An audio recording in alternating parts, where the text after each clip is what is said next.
नमस्कार साथियों, गौरव ज्ञान धारा में आप सभी का स्वागत है। आज जलवायु को थोड़ा सा जल और वायु के साथ में ही आगे लेकर जाते हैं, यानी कि ये हवा पानी जिसको सूट हो गए, ये क्लासेस जिन्हें सूट हो गई वो एग्जाम में बहुत अच्छा कर जाएंगे। तो जलवायु को समझना है तो बढ़िया तरीके से एक एक स्टेप से चलना होगा। अपन ने कल शुरुआत कर ली थी, लेकिन वहां पे कुछ चीजें बाकी रही थी जो बहुत जरूरी है। उसमें से क्या है, एक तो ऋतुओं का वर्गीकरण और एक जलवायु की विशेषताएं और प्रभावित करने वाले कारक जो अक्सर पूछे जाते हैं एग्जाम के अंदर। ठीक है, तो इनको बहुत अच्छी तरीके से समझते हुए अपन ऋतुओं का वर्गीकरण, और ऋतुओं का जब वर्गीकरण पढ़ेंगे तभी अपन जो है सर्दी गर्मी बरसात पढ़ेंगे। ठीक है, और इनमें से प्रश्न बनते हैं। फिर आने वाली क्लासेस में आप लोगों को कोपेन, त्रिवार्ता और थॉर्नवेट के अनुसार वर्गीकरण पढ़ना है। और जलवायु ये भागों में कितने कृषि जलवायु जोन के अंदर बांटा गया है राजस्थान को, वो पढ़ना है, तब जाकर जलवायु पूरी होगी। क्योंकि ये क्लासेस जो है सभी एग्जाम के लिए और विद कंसेप्ट है, तो हर एग्जाम देने वाला जो राजस्थान जीके जिसमें पूछे जाए उनको ये क्लास देखनी चाहिए और सभी के लिए काम आएगी। मैं अलग अलग एग्जाम के नाम नहीं लूंगा, जिसमें राजस्थान जीके हैं उन सभी के लिए ये कॉमन क्लास है, मिस आपको नहीं करनी है। करें शुरुआत? ठीक है, चलो शुरू करते हैं।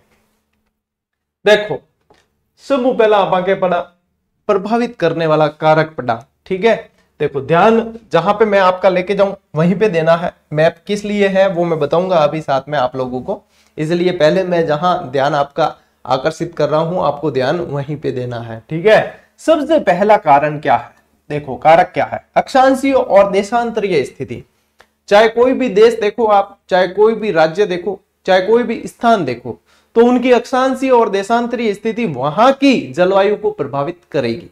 कैसे कि जैसे देख लो विषुवत रेखा पे, अब विषुवत रेखा पे आप लोग देखो तो वहां पे जो है डेली बरसात होती है। ठीक है, और गर्मी पड़ती है अनाप शनाप। क्यों? क्योंकि सूर्य की किरणें बिल्कुल देखो बिल्कुल सेंटर में है, तो वहां पे सीधी पड़ती है ज्यादातर, तो वहां लगभग मौसम ऐसा रहता है, उमस जैसा मौसम रहता है, हर रोज वर्षा होती है। और ये क्या होता है कि देखो अक्षांशीय स्थिति प्रभावित कर रही है। ऐसे कैसे, आप चले जाओ उत्तरी ध्रुव पे या दक्षिणी ध्रुव पे, तो वहां पे 6 महीने के दिन 6 महीने की रात रहेंगे, तो वो प्रभावित करती है। मैं अपने जहां पे रहते हैं ना कर्क रेखा वाली स्थिति या फिर मकर रेखा वाली स्थिति, दोनों की वहां पे समान रहती है।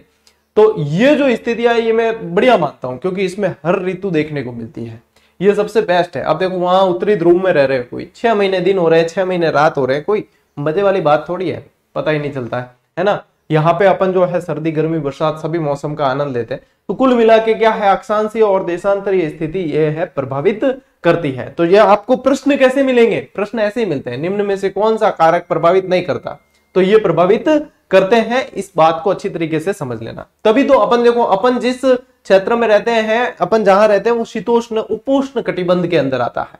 और अक्षांशीय जो रेखाएं हैं वो भागों में जो आपस में बांटती है वो कटिबंध आता है। ये मैं आपको पिछली क्लासेस में समझा चुका हूं, है ना। तो यहाँ पे जो है आप लोग इस बात को अच्छे तरीके से ध्यान रख लें कि अक्षांशीय और देशांतरीय स्थिति प्रभावित करती है। ठीक है, ये पॉइंट तो ऐसे ही लिखना है आप लोगों को, लेकिन ये पॉइंट समझ में आने चाहिए।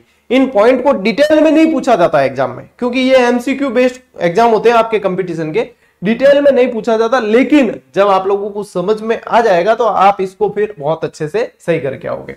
दूसरा क्या है, अरावली पर्वत श्रेणी की दिशा। अब देखो अपने अरावली पर्वत जो है राजस्थान में इस तरीके से इस दिशा के अंदर है, तो ये दिशा प्रभावित करती है। क्यों? क्योंकि यहाँ पे देखो अरब सागरीय जो मानसून है यहां से आता है, बंगाल की खाड़ी का मानसून यहां से आता है, तो अरब सागरीय मानसून जब आता है तो वो सीधा निकल जाता है। अरावली क्या है, इसके समानांतर है, तो अरावली इसको रोक नहीं पाती है, और जब अरावली इसको रोक नहीं पाती है तो वो सीधा निकल जाता है। यदि अरावली उसके बीच में आती तो उससे टकरा के जो है उसे सावन आया झूम के, और सावन को बरसना पड़ता झूम के, लेकिन ये यहाँ वाला जो है ये निकल जाता है। फिर बंगाल की खाड़ी की जो शाखा वाली वर्षा आती है वो इससे टकरा के इस भाग में ज्यादा वर्षा करती है।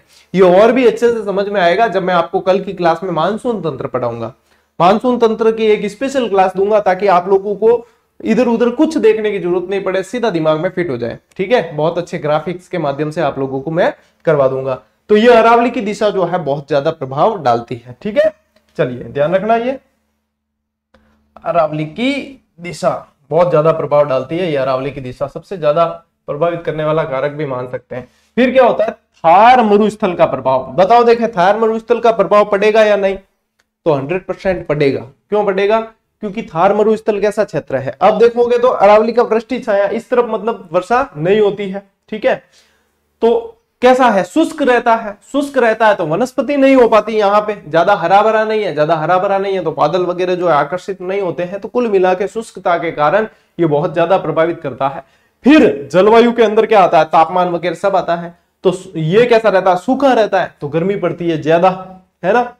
कोई यहाँ पे जो है जीवड़न के जो सुख चैन वगैरह बहुत कम मिले रेगिस्तान के मायने, है ना। तो ये जलवायु प्रभावित करती है। पानी भी जो है बहुत जमीन के अंदर बहुत ज्यादा गहराई में रहता है। तो ये सारी दशाएं जो है प्रभावित करती है। तो थार का मरुस्थल भी क्या है, प्रभावित करता है। फिर चौथा पॉइंट है आपके समुद्र तट से दूरी। अब देखोगे आप तो राजस्थान की डायरेक्ट सीमा किसी भी समुद्र से नहीं लगती है, या समुद्र के किसी भाग से भी नहीं लगती है। डायरेक्ट सीमा छूती नहीं है, पूरी स्थलीय सीमा ही है। चाहे 5 राज्यों के साथ में देखो, चाहे एक देश के साथ में देखो, तो पूरी तरीके से क्या होती है, ये समुद्री सीमा लगती नहीं है। लेकिन निकटवर्ती समुद्र यदि देखा जाए, या निकटवर्ती समुद्री भाग देखा जाए, तो सबसे निकट है कच्छ की खाड़ी, ठीक है। और वैसे देखा जाए तो अरब सागर पास में है, यदि सागर में देखें अरब सागर पास में, और बंगाल की खाड़ी वाला वो थोड़ा सा भाग जो है दूर पड़ता है, ठीक है। यहाँ पे अरेबियन सी पास में पड़ता है। तो देखो बंगाल की खाड़ी इससे सर्वाधिक दूर है, लगभग 2900 किलोमीटर, ठीक है। इसीलिए ये मैप लिया है साथ में, अभी मैं बताता हूं। 2900 किलोमीटर है। अरब सागर जो है वो 400 किलोमीटर है। अब ये देखोगे भाग यहाँ पे, ये देखो ये पूरा भाग जो है अरब सागर का ही है। लेकिन इसके भी फिर 2 भाग हो गए, एक तो कच्छ की खाड़ी और एक खंबात की खाड़ी। जब अपवाद तंत्र पढ़ेंगे तो अपन पढ़ेंगे उसमें कुछ नदियां कच्छ की खाड़ी में चले जाती है, कुछ खंबात की खाड़ी में ले जाती है। जो कच्छ की खाड़ी में ले जाएगी वो इस तरफ आएगी, खंबात की खाड़ी वाली इस तरफ आएगी। यानी आ रहा अरब सागर में है पानी, लेकिन इन खाड़ियों से होता हुआ आ रहा है, यानी कि ये इसके ही भाग हैं, ठीक है। तो ये देखो ये 275 किलोमीटर पड़ती है लगभग, यहां से खंबात की खाड़ी 275 किलोमीटर दूरी पे, और कच्छ की खाड़ी 400 किलोमीटर दूरी पे। और यदि डायरेक्ट अरब सागर की दूरी देखो तो लगभग 400 किलोमीटर, और कच्छ की खाड़ी 225 है, सॉरी मैंने ये 400 बोल दिया था, 225 किलोमीटर है। और डायरेक्ट अरब सागर देखो तो 400 किलोमीटर के। क्या गुरुजी ये पूछ सकते हैं, बिल्कुल पूछ सकते हैं, ठीक है, पूछ सकते हैं, इसीलिए यहाँ पे बताया है। अब यही चीज देखो यहाँ अपना राजस्थान ये रहा, अपना राजस्थान ये रहा, ठीक है। और राजस्थान ये है आपके गुजरात, ठीक है। गुजरात में ही कच्छ, और ये कच्छ का रण, और ये है। तो यहाँ पे ये जो है ये है कच्छ की खाड़ी है, और इसका छुता हुआ क्षेत्र ये कच्छ का रण क्षेत्र है, ठीक है। और यहाँ पे ये है खंबात की खाड़ी। तो डायरेक्ट तो समुद्री सीमा छुएगी नहीं। और यदि आपसे पूछे कि सबसे निकटवर्ती बंदरगाह राजस्थान का कौन सा है, तो वो पूर्ववर्ती नाम उसका था कांडला बंदरगाह, अब वर्तमान में है दीनदयाल उपाध्याय बंदरगाह नाम है, ठीक है। दीनदयाल उपाध्याय बंदरगाह नाम है अब। तो ये आप लोगों को इसीलिए मैंने साथ में शामिल किया है, क्योंकि ये चीज क्या है समझ में नहीं आती स्टूडेंट के कच्छ की खाड़ी खंबात की खाड़ी एक ही मान लेते हैं अक्सर। कई इंटेलिजेंट स्टूडेंट भी इसको एक ही मान के चलते हैं, इसलिए बताया है कि है तो अरब सागर का हिस्सा, लेकिन यहाँ पे देखोगे तो कच्छ की खाड़ी जो सबसे पास में पड़ता है, खंबात की खाड़ी थोड़ा दूर, और ये अरब सागर।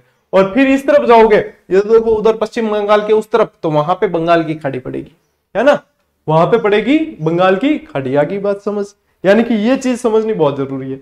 अब क्या ये कैसे प्रभावित करता है जलवायु को, तो देखो जहां समुद्र पास में होगा तो वहां की जलवायु कैसी होगी, थोड़ी सी ह्यूमिडिटी ज्यादा होगी, उमस वाली जलवायु होगी। फिर क्या होगा, बारिश, मानसून कहां से उठता है, समुद्रों से उठता है। तो समुद्रों से उठता है तो मानसून मतलब उनके निकटवर्ती क्षेत्र में अच्छी खासी वर्षा करता है।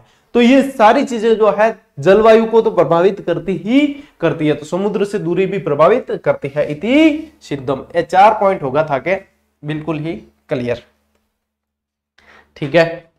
मतलब ये कारक भी समझना बहुत जरूरी है जलवायु के मायने।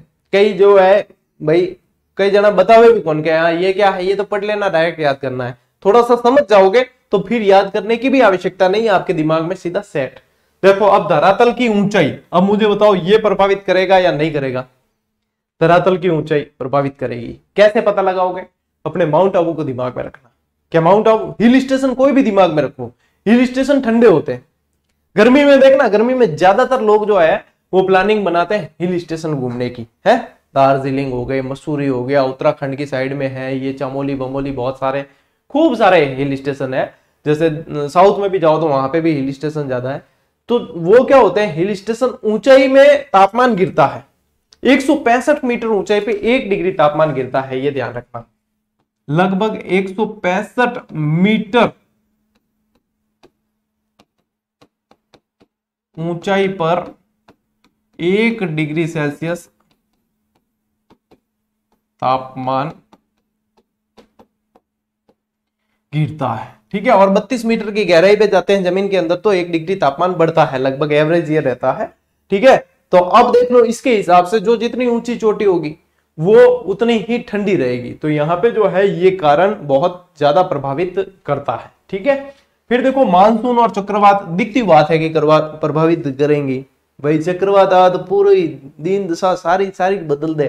ठीक है, और मानसून तो आता है तो वैसे तो बहुत सारे मनड़े हिलोर लेते हैं, मन प्रफुल्लित होता है और मौसम वगैरह सब बदल जाता है, जलवायु बदल जाती है। हे ईश्वर जगन्नाथ दीनानाथ, ये क्या हुआ, एकदम से मौसम ही बदल गया। ठीक है, और कई सारे गाने बन गए, आज मौसम बेईमान बड़ा है, बहुत सारे। तो ये तो प्रभावित करता ही है, सीधी बात, हर सब समझ में आ जाएगा। वनस्पति और मृदा प्रभावित करेंगे, बिल्कुल करेंगे, क्योंकि अच्छी मृदा अच्छी वनस्पति पैदा करेगी, और वनस्पति के कारण क्या होगा कि वहां पे जो है मानसून भी अच्छा खासा रहता है और प्राकृतिक दशाएं बहुत अच्छी रहती है, तापमान वगैरह सभी जो उससे प्रभावित होते हैं। ठीक है, धरातल और उच्चावच ये इसी में से एक पॉइंट हो गया। लैंग्वेज बदल के ये आ सकते हैं। उच्चावच मतलब हो गए कि मरुस्थली, जैसे मैदानी भाग है, रेगिस्तानी भाग है, पठारी भाग है, पर्वतीय क्षेत्र है, तो ये उच्चावच है। उच्चावच के आधार पे अलग अलग अपन ने देखा कि जलवायु भी अलग अलग वहां पे पाई जाती है। तो सीधी सिंपल बात इस स्लाइड की ये है कि आप लोगों को पूछे जाते हैं एग्जाम में कारक के निम्न में से कौन सा कारक प्रभावित करता है या नहीं करता। तो ये सारे के सारे मैंने लगभग 8 पॉइंट इसमें आप लोगों को बताए हैं। ये 8 पॉइंट आप लोगों को समझ में आ चुके हैं और इसके बाद में कारक आप लोगों के पूरी तरीके से आ गए समझ में। ठीक है, चलो स्क्रीनशॉट ले लो, नोट कर लेना अच्छे से। ठीक है, अब देखो नेक्स्ट। अब ये तो अपन ने पढ़े, कारक पढ़े थे कि क्या क्या प्रभावित करते हैं। अब इनके प्रभावित करने से जलवायु की मतलब क्या विशेषताएं रहती है अपने यहाँ, कि इन्होंने तो प्रभावित किया, प्रभाव करने के कारण क्या विशेषताओं पर प्रभाव पड़ा है। ठीक है, यही चीज है। अब देखो क्या प्रभाव पड़ा, राजस्थान की जलवायु कैसी है, शुष्कता की प्रधानता है। क्यों है प्रधानता, बताओ देखें। शुष्कता की प्रधानता इसलिए है क्योंकि रेगिस्तानी भाग ज्यादा है। ठीक है, शुष्क हवाएं ज्यादा चलती है, गर्मी का प्रकोप ज्यादा रहता है। आप देख लो 12 मई जून री गर्मी है भाई साहब। ठीक है, तो गर्मी का प्रभाव ज्यादा पड़ता है। शुष्कता की प्रधानता रेगिस्तानी क्षेत्र ज्यादा होने के कारण है। ठीक है, और ज्यादातर तो क्या है लोग दिमाग में वो ही रहे। एक बार ट्रेन में मिलियो, मैं बार गयो ना जयपुर, जने एक जनो मिलियो, अच्छा आप राजस्थान से, वो आ रहा था कहीं बाहर से आ रहा था। ठीक है, वो कहाँ का था, वो वैसे तो शायद पश्चिम बंगाल साइड का था, लेकिन वाया वाया आ रहा था। अच्छा राजस्थान से हो, राजस्थान में तो भाई साहब रेगिस्तान है। अरे मैं कि सारा रेगिस्तान थोड़ी बड़ा है, माउंट आबू देखियो थे, सिरोही देखियो, उदयपुर देखियो थे, मैदानी भाग देखियोगे थे, के देखियो ही नहीं है, और तू के डायरेक्ट कैसी रेगिस्तान है मरुस्थल। ऐसे ऐसे मतलब काली झालरें मिलती है कि क्या कहें। मतलब ये आदत तो है ना टीवी पिक्चर वालों ने, इन्होंने मतलब राजस्थान नाम आया तो गए रेगिस्तान। अरे राजस्थान तो सूरवीरों की भूमि है, और राजस्थान तो स्वर्ग है एक तरीके से, राजस्थान तो जन्नत है इस धरती पे। तुम्हें पता ही नहीं है टीवी सीरियल वालों। कभी हमसे आकर पढ़ो, कभी हमसे आकर सीखो, कभी हमारे नजरिए से देखो। हम यदि तुम्हें राजस्थान में स्वर्ग नहीं दिखा दे तो हमारा नाम बदल देना। राजस्थान स्वर्ग है, ध्यान रखना। शुष्कता की प्रधानता यहां पे रहती है। ठीक है, सामयिक और अपर्याप्त वर्षा होती है, ये इसकी विशेषताएं भी है। सामयिक वर्षा यानी कि देखो क्या है अपने यहाँ पे मानसून, मतलब कृषि का एक जुआ माना जाता है मानसून को। तो ये क्या है कि अपने ये भी देखा जाता है कि कभी वर्षा अधिक हो जाती है, कभी होती है कम। सामयिक यानी कि समय समय पे होती है, यानी जरूरी नहीं है, फिक्स नहीं है कि होगी ही होगी या नहीं होगी नहीं होगी। ठीक है, अपर्याप्त वर्षा रहती है अपने रेगिस्तानी प्रदेश के कारण। ठीक है, और क्या है वर्षा की असमानता, जो इसका ही एक भाग हो गया। तापमान की अतिशयताएं भी हो गई। ठीक है ना, तापमान की अतिशयता, तापमान तो देखो अपने यहाँ पे बहुत ज्यादा प्रभावित करता है, विशेषता इसकी रहती है, तापमान ज्यादा रहता है। यदि गर्मी में देखोगे तो अधिकतम 45 से 50 डिग्री औसतन, ठीक है, औसतन रहता है। यदि सर्दी में देखोगे तो 14 से 17 डिग्री औसतन रहता है। ठीक है, नहीं गर्मी में अधिकतम ये रहता है, गर्मी में न्यूनतम ये रहता है। ठीक है, गर्मी की ही बात हो रही है। गर्मी में अधिकतम ये चला जाता है, रात को न्यूनतम ये रह जाता है लेकिन सर्दी में तो देखोगे तो -3-4 डिग्री तक भी जाता है यहाँ चूरू सीकर साइड में। ठीक है, तो ये ध्यान में रखना है। भिन्न जलवायु प्रदेश पाए जाते हैं यहाँ पे, यही तो राजस्थान की विशेषता है कि यहाँ पे अलग अलग जलवायु प्रदेश पाए जाते हैं। पूरा राजस्थान मतलब एक ही जलवायु प्रदेश नहीं, आपने यहाँ देखो तो अपने पश्चिमी राजस्थान देख लो तो यहाँ पे शुष्क और अर्ध शुष्क जलवायु है। अरावली पर्वतीय क्षेत्र देखो तो उप आर्द्र जलवायु है। मैदानी भाग देखो कि आर्द्र जलवायु है। पठारी भाग देखो अति आर्द्र जलवायु है। यानी कि जलवायु की विभिन्नता यहाँ पे पाई जाती है। ठीक है, और जिस प्रदेश में विभिन्नता में एकता हो वो प्रदेश अपने आप में बहुत बढ़िया प्रदेश होता है। ठीक है, चलिए इसका भी स्क्रीनशॉट आप ले लीजिए।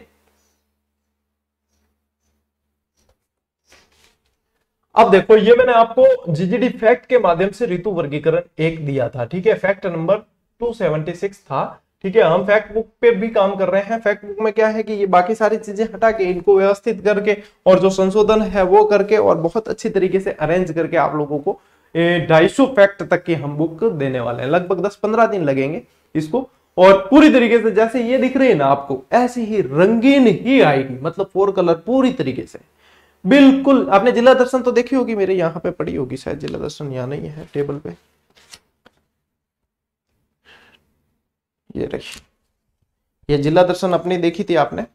ये देखो ये कैसी किताब थी, पूरी रंगीन थी।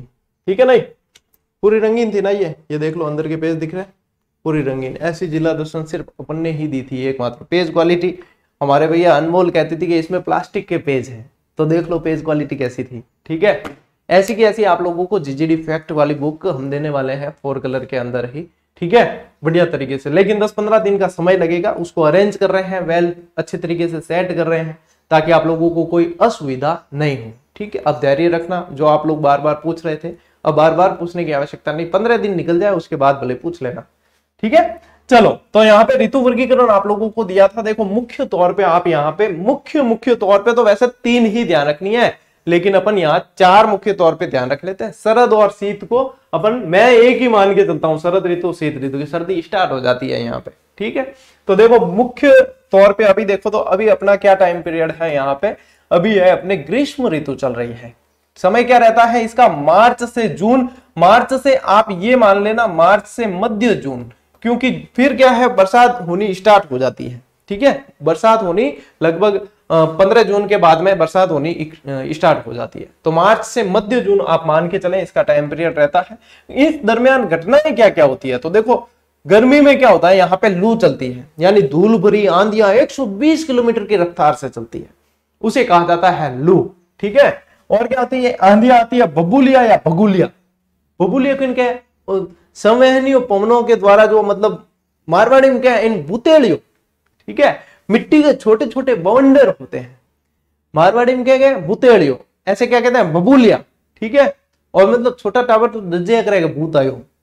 ठीक है, तो इसे कहा जाता है बुतेलिया।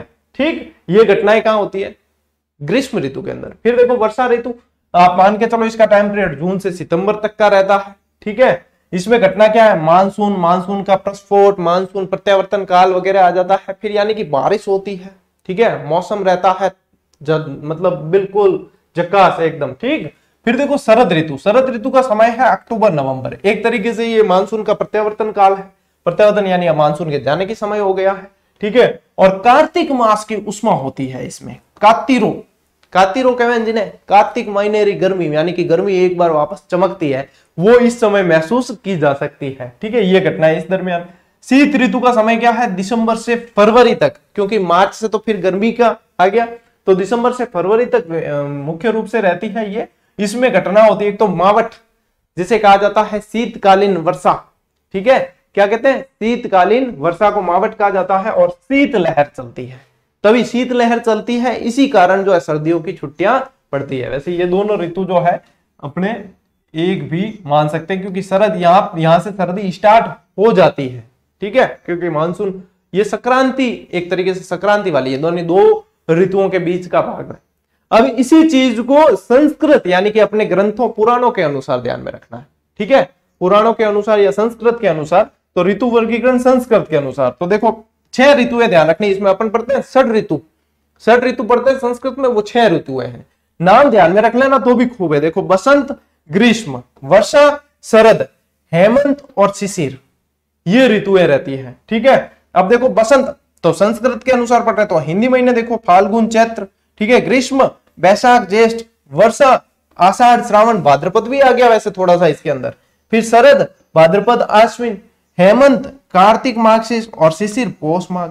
ये महीने याद नहीं भी रहे चिंता मत करना, नहीं पूछा आज दिन तक सवाल, लेकिन षड ऋतु जो है वो ध्यान में रख लेना इनके नाम, ठीक है। अब ले लो आप स्क्रीनशॉट। वैसे ये जीजीडी फैक्ट दिया था आपको, स्क्रीनशॉट की आवश्यकता भी वैसे नहीं पड़े। देखो अब अपन पढ़ते हैं एक एक ऋतु, ठीक है। कि तो टाइम होगा, ठीक है। ग्रीष्म ऋतु, सबसे पहले अपन पढ़ते हैं ग्रीष्म ऋतु, यानी सीधी भाषा में इसे क्या कह देते हैं अपन, गर्मी। आया मौसम ठंडे ठंडे डरमी कूल का। ये ऐड मतलब मैं उस समय से देख रहा हूं जब मैं खुद स्कूल में पढ़ता था, ठीक है। और ये स्टार्ट हो जाती थी गर्मी आने से पहले पहले, ठंडे ठंडे डरमी कूल वाली ऐड स्टार्ट हो जाती। ये नवरत्न तेल की, मतलब सारी ठंडी ठंडी चीजों की ऐड आनी शुरू हो जाती, यानी कि गर्मी आ गई, ये संकेत मिल जाता था। गर्मी आई तो गर्मी की छुट्टियां आई, छुट्टियां आई तो मजे आए, ठीक है। ये चीज है बचपन।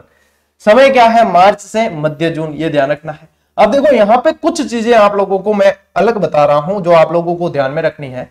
एक तो देखो कर्क रेखा, मकर रेखा, विषुवत रेखा, इस पे सूर्य की किरणें। अब क्या है, गर्मी किससे होगी, सूर्य से ही होगी, है ना। तो इस पे सूर्य की किरणें पड़ेगी, तो कब कब पड़ती है वो ध्यान रखना है। देखो कर्क रेखा पर सूर्य की सीधी किरणें कब पड़ती है, तो ये पड़ती है आप लोगों के 21 जून। और 21 जून को ही क्या मनाया जाता है, अंतरराष्ट्रीय योगा दिवस मनाया जाता है। किस लिए मनाया जाता है, क्योंकि इस दिन अपने उत्तरी गोलार्ध में सबसे बड़ा दिन होता है। क्या ध्यान रखना है, 21 जून को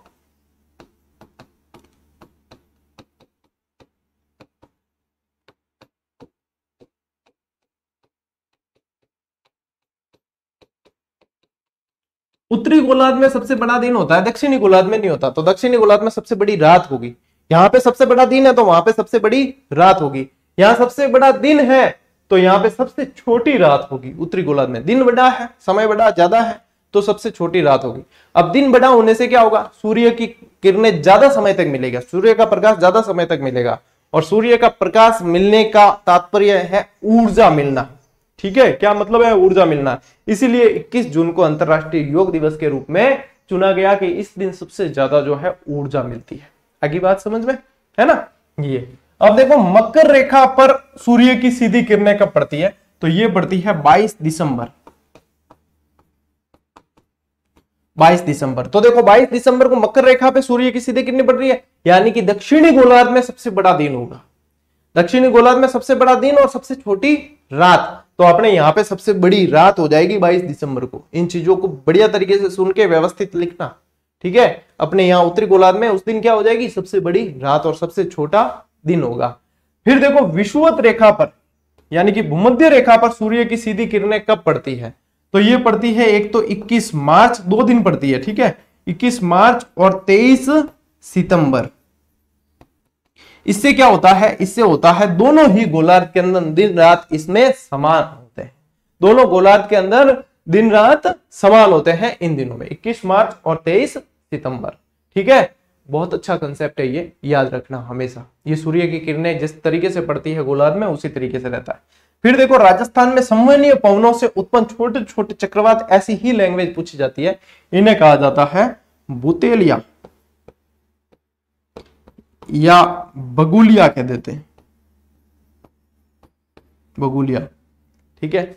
और मारवाड़ी में भूतेड़ो, मारवाड़ी में कहता भूतेड़ो, ठीक है, भूतेड़ो आयो।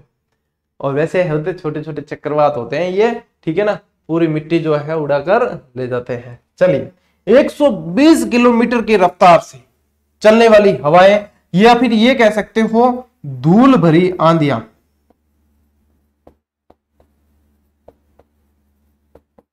ये क्या स्थानीय पवनों के अंदर आ जाती है। जो यदि अपन पूरा पवन वाला जो चैप्टर पढ़ते हैं पूरा, तो उसमें तो बहुत सारे हैं, ठीक है। हरमनटन और डॉक्टर हवा वगैरह बहुत सारे, सिराको वगैरह खूब सारी है उसमें तो, ठीक है। तो यहाँ उन्हीं के अंदर अपन लू भी पढ़ते हैं। तो यहाँ पे चलने वाली जो हवाएं हैं वो क्या कहलाती है, लू। और ये क्या होती है, बहुत गर्म हवाएं होती है। लू लग गई कि कोई बीमार हो जाता है इस हवा में जाकर, तो उसको कहते हैं कि लू लग गई, ठीक है। प्याज व्याज खानी चाहिए, ज्यादा लू नहीं लगती है उससे। और फिर यदि किसी को लू लगती है तो एक केवड़े के फूल आते हैं, उस केवड़े के फूल को भिगो के उसके पानी से जो है इसका इलाज किया जाता है। ये यहाँ पे आप लोगों को ध्यान में रखना है, ठीक है, कि नहीं लू लग जाए, ध्यान रख जो। अब न्यू तो देखो ज्यादा हीट वेव में जाना नहीं है, अभी हीट वेव की चेतावनी आती है, तो हीट वेव में ज्यादा जाना नहीं है, क्योंकि उसमें क्या होता है कि उसमें बीमार होने की संभावना ज्यादा रहती है। जाना भी पड़े तो पूरा फुल पानी पी के जाओ, पानी वाले जो फ्रूट होते हैं वो खाओ, जैसे तरबूज खरबूजा वगैरह ये खाओ फुल, ठीक है। इसके अलावा पूरा बांध के जाओ, क्योंकि आजकल दिन दिन जो है गर्मी बढ़ रही है, ग्लोबल वार्मिंग बहुत ज्यादा हो चुकी है। अब देखो यहाँ पे आगे बढ़ते हैं अपन, कुछ और चीजें ध्यान में रखनी है। राजस्थान में सर्वाधिक आंधियां, अब देखो आंधियां बहुत आती है, वैसे सबसे ज्यादा आंधियां एक सीजन की देखी जाए तो लगभग श्री गंगानगर के अंदर 27 दिन, ठीक है, श्री गंगानगर के अंदर 27 दिन औसतन आंधियां आती है। अब इसी का जो है घटता हुआ क्रम देख लेते हैं अपन। बीकानेर के अंदर 18 दिन, जैसलमेर में 16 दिन, बाड़मेर और बालोतरा के अंदर लगभग 13 दिन, जोधपुर ग्रामीण और फलोदी के अंदर 9 दिन, जयपुर ग्रामीण के अंदर 6 दिन, कोटा 5 दिन, अजमेर ब्यावर 3 दिन, झालावाड़ 2 दिन। यदि आप आंधियों के घटते क्रम की दिशा देखोगे तो दिशा रहती है ये, ठीक है। राजस्थान के अंदर आंधियों के घटते क्रम की दिशा ये रहेगी। अब ये कौन सी हो गई? उत्तर पश्चिम से दक्षिण पूर्व। जिस तरीके से भी आप लोगों को पूछे आप लोग उसके लिए तैयार रहने चाहिए, ठीक है। इस तरीके से ये चलती है, ठीक। अब ले स्क्रीनशॉट।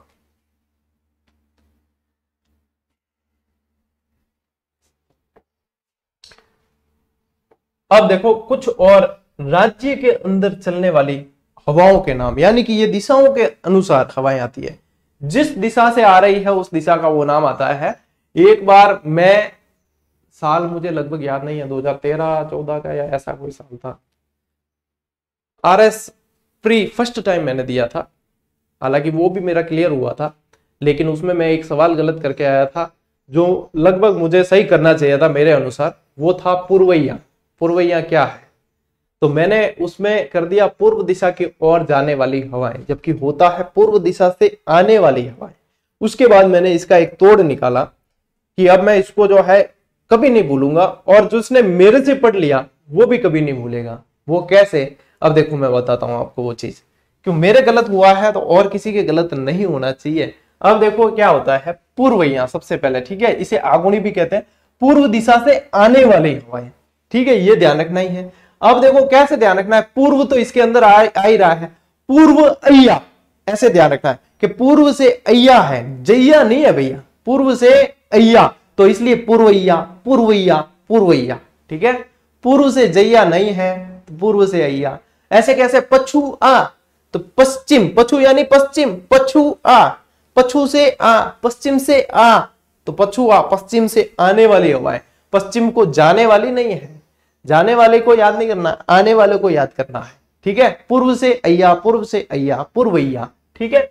तो इसे कहा जाता है आगुनी, पूर्व दिशा से आने वाली हवाएं। पछुआ, पछुआ, आथुनी, पश्चिम दिशा से आने वाली हवाएं, पछुआ, ठीक है।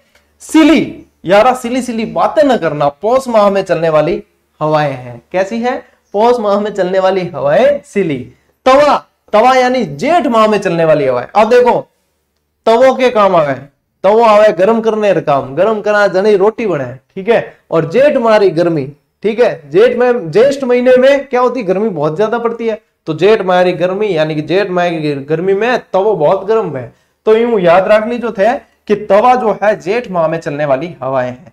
झाला यानी कि कहीं ना कहीं से कुछ न कुछ झाले गिरेंगे, तो क्या होगा? वाष्प कणों के साथ चलने वाली हवाएं हैं, वाष्प कणों के साथ चलने वाली हवाएं हैं। धराऊ, धराऊ से ध्यान रखना है कि उत्तर दिशा से चलने वाली हवाएं। अरडाव, जैसा इसका नाम है भयानक, वैसा ही ध्यान रखना है, भयंकर आवाज के साथ तेज गति से चलने वाली हवाएं अरडाव कहलाती है। अब ये तो होगी सीधी सीधी दिशाएं, अब थोड़ी सी आडी टेढ़ी भी दिशाएं हैं जो इनसे ध्यान रखनी है आपको। देखो उत्तर दिशा से चलने वाली कैसी है? धरोड़, धरायु या उत्तरार्ध कहा जाता है। अब ये तीर तो मतलब ये आप लोगों को बताने के लिए है, दिशा जो है वैसे चलेगी सारी की सारी कैसे, ऐसे ध्यान रखनी है। हवाओं की दिशा कैसे ध्यान रखनी है? ऐसे। तीर तो नाम का संकेत के लिए बनाया है, ठीक है। हवाओं की दिशाएं आपको आने वाली ध्यान में रखनी है, ठीक है। देखो उत्तर पश्चिम से, अब जैसे पश्चिम से तो बताई थी तो आथुनी या पछुआ, पूर्व से बताई थी तो पूर्वैया, ठीक है। दक्षिण से लंकाऊ, ध्यान रखना, ठीक है, दक्षिण से, उत्तर से दराऊ, दक्षिण से लंकाऊ। अब इनके बीच वाली यानी उत्तर पश्चिम से चलने वाली हवाएं क्या कहलाती है? संजेरी। तो उत्तर पूर्व से चलने वाली क्या कहलाती है? सूर्या, ठीक है। दक्षिण पश्चिम से चलने वाली क्या कहलाती है? समुद्री, क्या अपने यहाँ समुद्र पास में पड़ता है ना, तो समुद्री या समंदरी। और दक्षिण पूर्व से चलने वाली चील कहलाती है, क्या कहलाती है? चील। अब ये वाली आपको याद नहीं रहे तो भी कोई दिक्कत नहीं है, ये वाली याद जरूर करनी है, जो मुख्य मुख्य है, जो मैंने इस तरफ लिखी है वो वाली जरूर याद कर लेनी है, ठीक है। आगे बात समझ। और पशु परिचर के मायने में वो मैटर नहीं है बुक में, क्योंकि वो तो डिटेल बहुत डीप मैटर है, इसलिए जिसको आवश्यकता लगती है तो वो नोट कर लेना इसे, ठीक है, क्योंकि ये वास्तव में डीप मैटर है और ये सभी एग्जाम के लिए क्लास है, इसलिए इसमें शामिल करना जरूरी था, ठीक है ना। स्क्रीनशॉट का समय दे दिया था भैया, कहने की आवश्यकता नहीं पड़नी चाहिए। अब बढ़ते हैं अपन शीत ऋतु की तरफ। गर्मी पड़ ली है ना, गर्मी आती है ना तब सब जने इंतजार करते हैं, गर्मी जितनी जल्दी जाए उतना बढ़िया है, तो अपन ने भी जल्दी से निकाल दी। अब पढ़ते हैं सर्दी। फिर सर्दी आती है, तब भी जो है कुछ लोग तो चाहते हैं कि सर्दी रहे, क्योंकि सर्दी एक अच्छा मौसम है, वैसे ज्यादा परेशान होते नहीं, ओढ़ने पहनने का ही ध्यान रखना होता है बस, बाकी जो गर्मी में बहुत ज्यादा परेशान होते हैं, ठीक है। देखो शीत ऋतु समय अक्टूबर से फरवरी। अब यहाँ पे देखो अक्टूबर से फरवरी किया, इसीलिए मैंने यहाँ पे शरद प्लस शीत कर दिया है, क्योंकि शरद भी इसके अंदर अपन कर लेते हैं शामिल, ठीक है, अक्टूबर से। वैसे मुख्य तौर पे देखा जाए तो दिसंबर, जनवरी और फरवरी में सर्दी पड़ती है। शीतकाल में होने वाली वर्षा क्या कहलाती है? बताओ, देखे फटाफट मैं लिखूं उससे पहले बताओ, शीतकाल में होने वाली वर्षा क्या कहलाती है? इसे कहा जाता है मावठ, मावठेरी वर्षा। मावट वो यूं क्या ना, यानी कि शीतकाल में जो वर्षा होती है उसे मावट कहा जाता है। इसे कहा जाता है गोल्डन ड्रॉप्स।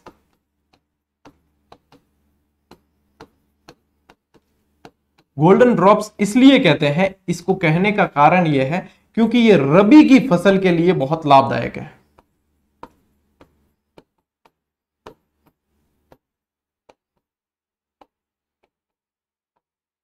रबी के लिए ये लाभदायक है, इसलिए इसे कहा जाता है गोल्डन ड्रॉप्स। यदि अपन देखें मावट की उत्पत्ति कहां से होती है या इसका कारण क्या है, तो ये होती है पश्चिमी विक्षोभ से, ठीक है। उत्पत्ति तो वैसे ध्यान रख लेना भूमध्य सागर या कैस्पियन सागर भी आप लोगों को पढ़ने में मिलेगा। और ये बारिश, इसका कारण होता है पश्चिमी विक्षोभ। ये बहुत ज्यादा पूछे जाने वाले प्रश्न है। इस मावट को तो है ना आप मोस्ट इंपॉर्टेंट लगाओ, बहुत ज्यादा पूछा जाता है। एक तो पश्चिमी विक्षोभ, पता नहीं एग्जामिनर ने कितनी बार पूछा, भूमध्य सागर कितनी बार पूछा, गोल्डन ड्रॉप्स कितनी बार पूछा, शीतकालीन वर्षा क्या नाम है, ये 4-5 प्रश्न इसी से बढ़ा लेते हैं। बहुत फेवरेट प्रश्न है एग्जामिनर के, ठीक है। राजस्थान में देखो सबसे ठंडा स्थान कौन सा है? बताओ, देखे मुझे, मैं आप लोगों को बता चुका हूं, माउंट आबू है, इसीलिए इसको क्या कहा जाता है? राजस्थान का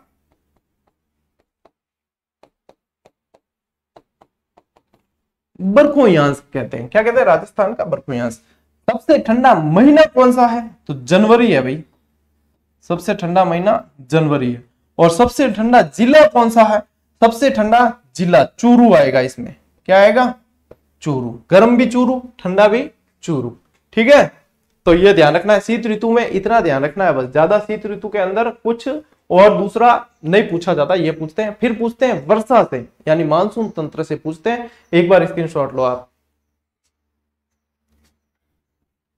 ठीक है। इसी के साथ भैया आज की क्लास पूरी हुई। अब कल की क्लास और बहुत ज्यादा इंपॉर्टेंट है आप लोगों के लिए। क्यों इंपॉर्टेंट है? क्योंकि कल अपन समझेंगे मानसून तंत्र, और जिसको एक बार कंसेप्ट समझ में आ गया, मैं पूरा जो है कहां से मानसून उठता है, कहां को जाता है, किस तरीके से वर्षा करता है, कौन सी शाखा ज्यादा वर्षा करती है, कौन सी कम वर्षा करती है, किस तरीके से प्रश्न एग्जामिनर पूछता है, किस तरीके से आपको ध्यान रखना है, एक एक चीज आप लोगों को समझा दूंगा, एक एक प्रश्न दे दूंगा जो एग्जामिनर बनाता है। उसके बाद आप लोगों के गलत होने के चांसेस नहीं रहेंगे। लेकिन बहुत इंपॉर्टेंट क्लास है, कल की क्लास मिस नहीं होनी चाहिए, ठीक है। वैसे कोई भी क्लास मिस नहीं होनी चाहिए, सभी क्लासेस आप लोगों के लिए बहुत मेहनत करके दी जाती है और सभी में लगभग प्रश्न बनने वाले होते हैं, ठीक है। जितना आप लोग अपनी पढ़ाई के लिए एग्रेसिव रहेंगे उतना ही हमें भी पढ़ाने का आनंद आएगा और उतना ही आप लोग रिजल्ट दे पाएंगे। तो आप लोग खुद समझदार हैं, ठीक है। चलिए साथियों, मिलते हैं अगले वीडियो में, अगली क्लास में। तब तक के लिए राम राम, जय हिंद।